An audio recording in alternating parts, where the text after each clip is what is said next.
Hello guys, welcome back to my channel. അപ്പം ഇന്ന് ഞാൻ വന്നിട്ടുള്ള എന്താണെന്ന് വെച്ചാൽ കുറച്ച് റിക്വസ്റ്റൊക്കെ വന്നിട്ടുള്ളൊരു വീഡിയോ ആണ്. വേറൊന്നുമല്ല, ഞാൻ എങ്ങനെയാണ് സ്റ്റിച്ചിങ് ഒരു ബിസിനസ് പോലെ സ്റ്റാർട്ട് ചെയ്തത്, എങ്ങനെയാണ് ഞാൻ എങ്ങനെയാണ് പഠിച്ചത്, അങ്ങനെ ഒരുപാട് പേര് ചോദിച്ചിട്ടുണ്ടായിരുന്നു. അപ്പം ഞാനങ്ങനെ പ്രത്യേകിച്ചൊരു ക്ലാസ്സിന് അങ്ങനെ ഒന്നും പോയിട്ടില്ല. ഞാൻ തന്നെ ഉമ്മ സ്റ്റിച്ചിങ് പഠിച്ചിട്ടുണ്ട്. ഉമ്മ സർട്ടിഫൈഡ് ആണ്. ഉമ്മക്ക് സർട്ടിഫിക്കറ്റ് കാര്യങ്ങളൊക്കെ ഉണ്ട്. നല്ലപോലെ സ്റ്റിച്ചിങ് ചെയ്തിട്ടുണ്ട്, കുറേ വർഷങ്ങൾ ചെയ്തിട്ടുണ്ട്. ഉമ്മക്കറിയാം. ഇപ്പോൾ കുറച്ചായിട്ട് ചെയ്യുന്നില്ല. അപ്പോൾ എനിക്ക് പണ്ട് മുതലേ അങ്ങനെ കുറച്ച് ചെറുതായിട്ട് ഇങ്ങനെ ഓൾട്ടർ ചെയ്യുക അങ്ങനത്തെ ഒക്കെ ചെയ്യായിരുന്നു. അധികം ചെയ്യാൻ നിൽക്കില്ല, അല്ല ഉമ്മത്തിൽ കൊടുക്കും. എന്നാലും നമുക്ക് ചെറുതായിരിക്കുമ്പോൾ ഒരു ക്യൂരിയോസിറ്റി ഉണ്ടാവില്ല, ചവിട്ടി നോക്കണം, സ്റ്റിച്ച് ചെയ്ത് നോക്കണം. അപ്പോൾ സ്റ്റിച്ച് ചെയ്യാൻ അതിൽ ഇങ്ങനെ ചവിട്ടി കളിക്കാൻ എനിക്ക് ഭയങ്കര ഇഷ്ടമല്ല. അപ്പോൾ ഞാൻ മെല്ലെ കുറച്ച് ഇങ്ങനെ ചെയ്ത് നോക്കാറുണ്ട്. അങ്ങനെ ഇങ്ങനെ മിന്നാക്കൊരു 6 months ആ ഒരു ടൈം. അപ്പോൾ ആ സമയത്താണ് ഈ മെയിനായിട്ട് ഇതിൽ ഫോക്കസ് ചെയ്തത്. അപ്പോൾ നന്നായി ഒന്ന് പഠിക്കാമെന്നുള്ളതിൽ ഒരു ബേസിക് ആയിട്ടുള്ള കുറച്ച് ബേസിക് ക്ലാസ്സിന് ഇവിടെ അടുത്ത് തന്നെ ഒരു ക്ലാസ്സിന് പോയിട്ടുണ്ടായിരുന്നു. അതും ഞാൻ കംപ്ലീറ്റ് ചെയ്തിട്ടില്ല, പോയിട്ടില്ല ഫുള്ളായിട്ട്. ഒരു 2 months എന്തോ ഞാൻ പോയിട്ടുണ്ടായിരുന്നു. ബേസിക് ആയിട്ടുള്ള കാര്യങ്ങൾ ബേസിക് മാത്രമാണ് അവിടെ പഠിച്ചിട്ടുണ്ടായിരുന്നത്. അവിടെ മിക്ക ദിവസങ്ങളിൽ ഞാൻ പോകുമ്പോൾ ചിലപ്പോൾ ടീച്ചർ ഉണ്ടാവില്ല. അവിടെ നിന്നുള്ള കുട്ടികളെല്ലാം കൂടെ അവർക്കറിയുന്നത് നമുക്ക് പറഞ്ഞുതരാം. അങ്ങനെയായിരിക്കും ചെയ്യാം. അതിൽ ഏറ്റവും ലാസ്റ്റ് ജോയിൻ ചെയ്ത ആളെ ഞാനായിരുന്നു. ബാക്കിയുള്ളവരൊക്കെ പിന്നെയും കുറച്ചൊക്കെ അറിയുന്ന ആളായിരുന്നു. അങ്ങനെ അവിടെ നിന്ന് കുറച്ച് ബേസിക് ആയിട്ടുള്ള പഠിച്ചു. പക്ഷെ അപ്പോഴും എനിക്കൊരു ഐഡിയ ഇല്ല, എങ്ങനെ കട്ട് ചെയ്യണം, എങ്ങനെ മെഷർമെൻ്റ് എടുക്കണം ഒന്നും. അവിടെ ടീച്ചർ എങ്ങനെയാണെന്ന് വെച്ചാൽ ടീച്ചർ എല്ലാം മാർക്ക് ചെയ്യും, കട്ട് ചെയ്യും. ബാക്കി സ്റ്റിച്ച് ചെയ്യാൻ മാത്രം അങ്ങനെയാണ് പറഞ്ഞത്. അപ്പോഴെനിക്ക് കട്ട് ചെയ്യുന്നത് എങ്ങനെ, ഒരു ഡ്രസ്സ് കണ്ടാൽ ആ മോഡൽ എങ്ങനെ കട്ട് ചെയ്യണം, എങ്ങനെ മെഷർമെൻ്റ് എടുക്കണം ഒരു ഐഡിയ ഉണ്ടായിരുന്നു. പിന്നെ ഓരോന്നിങ്ങനെ ഉമ്മാൻ്റെ അടുത്ത് ചോദിക്കും, ഉമ്മ അങ്ങനെ പറഞ്ഞുതരും, അങ്ങനെ ചെയ്യും.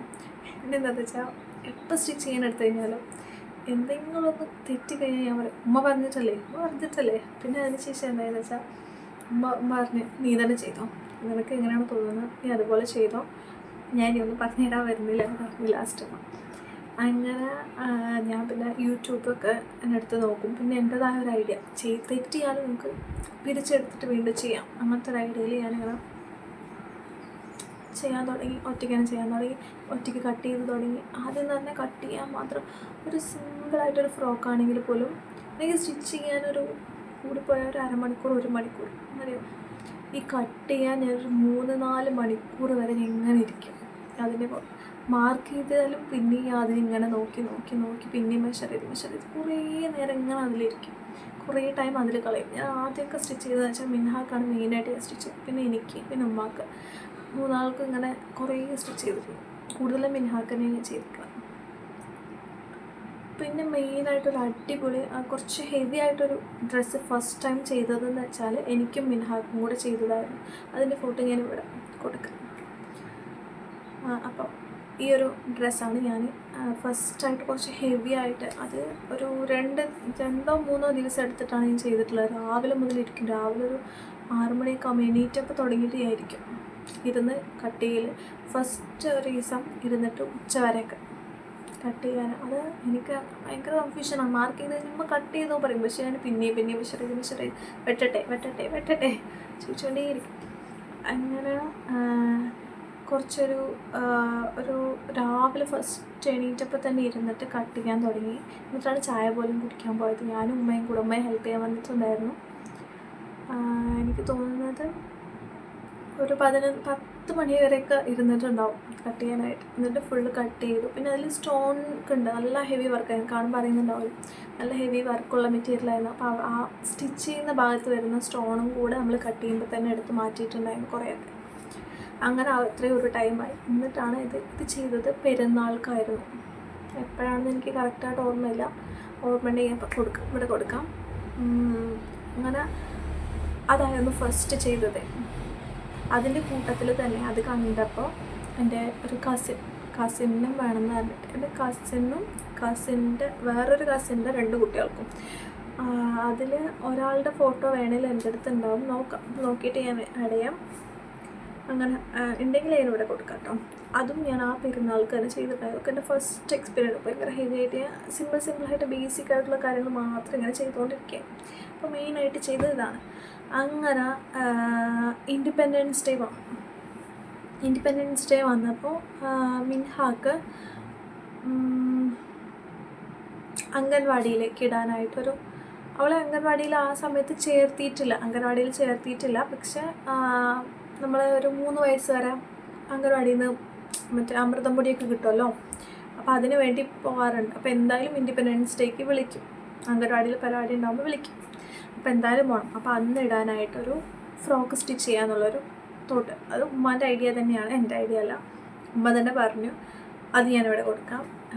അങ്ങനെ ഞാൻ അത് സ്റ്റിച്ച് ചെയ്തിട്ട് ഉമ്മ പറഞ്ഞു തുണി എടുക്കുമ്പോൾ കുറച്ച് അധികം തന്നെ എടുത്തിട്ടുണ്ടായിരുന്നു, വേറെ എന്തെങ്കിലും യൂസ് ആവട്ടെ. അപ്പോൾ ഉമ്മ പറഞ്ഞു എന്നാൽ പിന്നെ ഇട്ട് നോക്കുക, ആർക്കെങ്കിലും വേണമെന്ന് പറയുകയാണെങ്കിൽ അതുപോലെ സ്റ്റിച്ച് ചെയ്ത് കൊടുക്കാമല്ലോ. സ്റ്റിച്ച് ചെയ്ത് വന്നപ്പോൾ എനിക്ക് ഭയങ്കര ഇഷ്ടമായി, അടിപൊളിയായിട്ടുണ്ടായിരുന്നു. അപ്പോൾ ഞാനിങ്ങനെ ഇൻസ്റ്റഗ്രാമിൽ ഇട്ടപ്പം അറിയുന്നൊരു താത്ത, ഫാമിലിയിൽ തന്നെയുള്ള ഒരു താത്തയാണ്. അവരാണ് എനിക്ക് ഫസ്റ്റ് പുറത്തുനിന്ന്, അതായത് എനിക്ക് ഫസ്റ്റ് ഓർഡർ തന്നത് എൻ്റെ കസിൻ, ഞാൻ പറഞ്ഞില്ല. അതല്ലാതെ നമ്മൾ വേറൊരാൾക്ക്, ഇതത്ര ക്ലോസ് ആയിട്ട് അറിയുന്ന ഒരാളല്ല, എൻ്റെ കസിൻ്റെ വൈഫിൻ്റെ റിലേറ്റീവാണ്. നമുക്കറിയാം പക്ഷെ അങ്ങനെ അറിയില്ല. അപ്പോൾ പുറത്തുനിന്ന് ഒരാളിങ്ങനെയും നമുക്ക് ഒരു ഓർഡർ തരാമെന്ന് പറഞ്ഞാൽ ഫസ്റ്റ് ടൈം. അതും ഭയങ്കര, അതിൻ്റെ ഫോട്ടോ ഞാൻ റെഫറൻസ് ഇവിടെ കൊടുക്കാം കേട്ടോ. ഭയങ്കര ഹെവി ആയിട്ടുള്ള, അത് കണ്ടപ്പോഴത്തേക്കും ഇങ്ങനെ ഫസ്റ്റ് എനിക്ക് ഓർഡർ തന്നത് ഒരു പട്ടുപാവാടയായിരുന്നു ഓർഡർ തന്നത്. ഓണം വരുന്നുണ്ടല്ലോ, ഓഗസ്റ്റിലാണല്ലോ ഇൻഡിപെൻഡൻസ് ഡേ, അതിൻ്റെ അടുത്ത് തന്നെ ഓണം വരാനായിട്ടുണ്ടായിരുന്നു. അപ്പം ഓണത്തിന് ഈ ഒരു പട്ടുപാവാട അത് ഞാനിവിടെ കൊടുക്കാം, അത് ചെയ്യാൻ പറ്റുമോ എന്ന് ചോദിച്ചു. അത് പിന്നെ എനിക്ക് ഓക്കെയാണ്. അപ്പം ഞാൻ ഓക്കെ എന്ന് പറഞ്ഞു. അപ്പോൾ അത് ഓക്കെ എന്ന് പറഞ്ഞപ്പോൾ തന്നെ അവർ ഈ ഒരു റെഫറൻസ് പിക്ക് തന്നിട്ട് ഇതും കൂടെ ചെയ്യാൻ പറ്റുമോ എന്ന് ചോദിച്ചു. അത് കണ്ടപ്പോൾ ഞാനിങ്ങനെ, ഞാനോ എനിക്കത് ഇങ്ങനെ കട്ട് ചെയ്യണം, ഇങ്ങനെ സ്റ്റിച്ച് ചെയ്യണം, എന്താണ് ഒരു ഐഡിയ ഇല്ല. അത്രയും ഹെവിയാണ്. ഞാൻ അങ്ങനത്തെ ഒരു വർക്ക് ചെയ്തിട്ടൊന്നുമില്ല. പിന്നെ ഞാൻ കുറേ അതിന് ഞാൻ റിപ്ലൈ കൊടുത്തത് പിറ്റേ ദിവസം എന്തോ ആണ്. ഞാനത് ഞാനും ഉമ്മ ഇങ്ങനെ നോക്കി. ഉമ്മക്ക് പിന്നെ ഒരു ഐഡിയ ഉണ്ട്, ഉമ്മ ഇങ്ങനെ പറഞ്ഞു തരുന്നുണ്ട് എനിക്ക്. പക്ഷെ അത് എനിക്ക് ആ ഒരു ഇത് ഐഡിയ കിട്ടണമല്ലോ. ഞാനിങ്ങനെ നോക്കി കുറേ ഇങ്ങനെ ഓരോന്ന് ആലോചിച്ച് അങ്ങനെ ചെയ്യുമ്പോൾ പറയുന്നതും ഞാൻ പിക്ചർ കുറേ നോക്കി ഇങ്ങനെ കുറേ ഓർത്ത് ഇതാക്കിയിട്ട് ഓക്കെ ചെയ്യാം എന്നുള്ളതിൽ ഞാൻ ഓക്കെ എന്ന് പറഞ്ഞവരുണ്ട്. അപ്പോൾ അത് മെല്ലെ മതി, ഇപ്പോൾ വേണ്ട, ഒരു 2 മാസം എങ്ങാണ്ട് ടൈം ഉണ്ടായിരുന്നു, 2-3 മാസം കഴിഞ്ഞിട്ട് മതി എന്നാണ് അവർ പറഞ്ഞിട്ടുണ്ടായിരുന്നത്. അങ്ങനെ അത് ചെയ്തതിൻ്റെ ഫൈനൽ ലുക്ക് ഞാനവിടെ കൊടുക്കാം. പക്ഷെ ആ സമയത്ത് എനിക്ക് ഒരു ഫോട്ടോ എടുക്കാൻ പോലും നല്ലൊരു ഫോൺ ഉണ്ടായിരുന്നില്ല സത്യം പറഞ്ഞാൽ. അപ്പോൾ ഉണ്ടായിരുന്നൊരു ഫോൺ വെച്ചിട്ട് ജസ്റ്റ് എടുത്തിട്ടുള്ളൊരു വീഡിയോ ഉണ്ട്, ആ വീഡിയോ വേണമെങ്കിൽ അതിൽ ആഡ് ചെയ്യാം. അതല്ലാതെ ഫോട്ടോസ് ഉണ്ടോയെന്ന് എനിക്ക് ഡൗട്ടാണ്. കാര്യം ഫോട്ടോ എടുക്കാൻ പറ്റില്ല, വീട്ടിനുള്ളിലാണെങ്കിൽ ലൈറ്റിങ് പ്രശ്നമാണ്, നേരെ കാണില്ല. ഫോണ് അത്ര തീരെ ക്ലിയർ ഇല്ലാത്തൊരു ഫോണായിരുന്നു. അപ്പോൾ അതിലങ്ങനെ ഫോട്ടോസൊന്നും ഉണ്ടെന്ന് എനിക്ക് തോന്നുന്നില്ല. നോക്കിയിട്ട് ഞാൻ ഉണ്ടെങ്കിൽ ഇവിടെ ആഡ് ചെയ്യാം. പിന്നെ ആണെങ്കിൽ ആ ഫോൺ കേടായി പോവുകയും ചെയ്തു, അതിൽ കുറേ ഫോട്ടോസൊക്കെ പോയിട്ടുണ്ടായിരുന്നു. അപ്പോൾ ഞാൻ ഉണ്ടെങ്കിൽ ഇവിടെ ആഡ് ചെയ്യാം. അതായിരുന്നു എൻ്റെ ഫസ്റ്റ് ഓർഡർ. അതിനുശേഷം എനിക്ക് കുറേ ഓർഡേഴ്സ് വന്നു. അപ്പോൾ അതിൻ്റെയൊക്കെ ഫോട്ടോസ് വേണമെന്നുണ്ടെങ്കിൽ ഈ ഓണത്തിന് ആ പട്ടുപാവാട ഫസ്റ്റ് ഓർഡർ ആണെന്നില്ലേ, അത് തന്നെ എനിക്ക് ആ വർഷം എനിക്ക് കുറേ ഓൾമോസ്റ്റ് 20-ൽ കൂടുതൽ കിട്ടിയിട്ടുണ്ടാവും എന്ന് തോന്നുന്നുണ്ട്, അത്രയും ഓർഡേഴ്സ്. പക്ഷെ എനിക്ക് അപ്പം പ്രൈസ് എങ്ങനെ ഫിക്സ് ചെയ്യണം എന്ന് എനിക്കറിയില്ല ഗൈസ്. ഞാനത് കൊടുത്തിരുന്നത് 350 റുപ്പീസിനാണ് ഈ ഒരു പട്ടുപാവാട. പക്ഷെ ഞാൻ ഇൻസ്റ്റയിൽ ഈ ഒരു റെഫറൻസ് അയച്ചില്ലേ, ആ ഒരു പേജിൽ കയറിയിട്ട് അവരോട് ചോദിച്ചപ്പം അവർ തന്ന പ്രൈസ് ഡീറ്റെയിൽസ് ഞാനിവിടെ കൊടുക്കാൻ വേണമെങ്കിൽ ഐ വാസ് ലൈക്ക്, എനിക്കിതിൽ എന്താ പ്രോഫിറ്റ് കിട്ടി എനിക്കറിയില്ല. സത്യം പറഞ്ഞാൽ ഞാൻ മെറ്റീരിയൽ എടുക്കുന്നു, എൻ്റെ കയ്യിൽ നിന്ന് നഷ്ടമായിരിക്കുകയാണ് സീരിയസ്ലി. എനിക്കന്ന് റേറ്റ് എങ്ങനെ പറയണമെന്നറിയില്ല. ആ റേറ്റ് കണ്ടിട്ടായിരിക്കണം എനിക്ക് അത്രയും ഓർഡേഴ്സ് വന്നത്. ഞാൻ വിചാരിച്ചു ഞാൻ അങ്ങനെ സ്റ്റിച്ച് ചെയ്യാൻ പഠിച്ചിട്ടില്ല, അത്ര ഭയങ്കര എക്സ്പെർട്ട് അല്ല, എനിക്കും അറിയില്ല. എന്നിട്ട് എൻ്റെ ഇത്രയും ഓർഡേഴ്സ് വരുന്നത് ഞാൻ ഭയങ്കര ക്യൂരിയസ് ആയിരുന്നു. കാര്യം ഷോപ്സിൽ പോലും അത്രയും റേറ്റ് കുറവിന് കിട്ടില്ല, അതെനിക്കറിയില്ലായിരുന്നു. ഞാൻ മെറ്റീരിയൽസിന് തന്നെ എനിക്ക് അത്രയും പ്രൈസ് ആവുന്നുണ്ട്. പിന്നെ സ്റ്റിച്ചിങ് ചാർജ് ഇല്ല എനിക്ക്. എൻ്റെ വേറെ എക്സ്പെൻസ് മെറ്റീരിയൽ എടുക്കാൻ പോകുമ്പോൾ എനിക്ക് ഇത്രയും ഓർഡേഴ്സ് വരുന്നുള്ളൊരു ഐഡിയ ഇല്ലല്ലോ. അപ്പോൾ ഞാൻ കുറച്ച് മെറ്റീരിയൽസ് മാത്രമാണ് എടുത്തിട്ട് വന്നിട്ടുണ്ടായിരുന്നത്. അപ്പോൾ ഓരോ തവണ ഓർഡർ വരുമ്പോഴും ഓരോന്നിന് വേണ്ട മെറ്റീരിയൽ പോയി എടുക്കുക. അപ്പോൾ ഓരോ മെറ്റീരിയലും പോയി വരുന്ന എക്സ്പെൻസ്, ഈ നൂല് അങ്ങനെ ഹാങ്ങിങ്സ് ഒക്കെ ഇല്ലേ, ആ സംഭവങ്ങൾക്കൊക്കെ ഉള്ള എക്സ്പെൻസ് എനിക്ക് നോക്കുമ്പോൾ മൊത്തത്തിൽ എനിക്ക് നഷ്ടമാണ്. എൻ്റെ കയ്യിൽ നിന്ന് പൈസ പോയിക്കുക. ഞാൻ എന്ത് കണ്ടിട്ടാണ് ഈ 350 റേറ്റ് ഫിക്സ് ചെയ്തത് എനിക്കിപ്പോഴും അറിയില്ല. പിന്നെ ഞാൻ വിചാരിച്ചു കുഴപ്പമില്ല, അതെനിക്കൊരു എക്സ്പീരിയൻസ് ആയിരുന്നു. കാര്യം അത്രയും സ്റ്റിച്ച് ചെയ്തായപ്പോൾ അതിൽ ഞാൻ പെർഫെക്റ്റായി. അത് എനിക്ക് അത്രയും പ്രാക്ടീസായി. എനിക്ക് പിന്നെ ആലോചിച്ചപ്പോൾ ശരി കുഴപ്പമില്ല, സ്റ്റാർട്ടിങ് ആണ്. അപ്പോൾ എനിക്ക് അത്രയും വിശ്വസിച്ച് കുറേ ആളുകൾ തന്നു. ഇറ്റ് വാസ് ലൈക്ക് ഓക്കെ, കുഴപ്പമില്ല എന്നുള്ളൊരു ഇതിൽ ഞാൻ വിട്ടു. അതിലും എനിക്ക് ബാഡ് എക്സ്പീരിയൻസ് കുറേ ഉണ്ടായിട്ടുണ്ട്. പക്ഷേ അതെല്ലാം ഒരു ലെസണാണ് നമുക്ക്, അല്ലേ?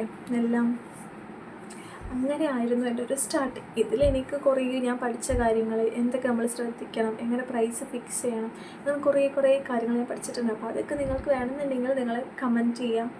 പിന്നെ അടുത്തൊരു വീഡിയോ ആയിട്ട് ചെയ്യുന്നതായിരിക്കും. പിന്നെ നമുക്ക് സ്റ്റിച്ചിങ് വീഡിയോസൊക്കെ ഉണ്ടാവും. അപ്പോൾ നിങ്ങൾക്ക് ബേസിക്കായിട്ട് സ്റ്റാർട്ടിങ് മുതൽ ഇങ്ങനെ എല്ലാ മോഡൽസിൻ്റെ ഒക്കെ ഞാൻ സ്റ്റിച്ച് ചെയ്ത് ഡീറ്റെയിൽ ആയിട്ട് കാണിച്ചു തരാം കേട്ടോ എനിക്ക്. അപ്പോൾ എന്തായാലും എല്ലാവരും ലൈക്ക് ചെയ്യുക, ഷെയർ ചെയ്യുക, സബ്സ്ക്രൈബ് ചെയ്യുക. അഭിപ്രായങ്ങളൊക്കെ നേരെ കമൻറ്റ് ബോക്സിൽ അറിയിക്കുക. എന്തെങ്കിലും ഡൗട്ട്സ് ഉണ്ടെങ്കിൽ പറഞ്ഞോളൂ കേട്ടോ.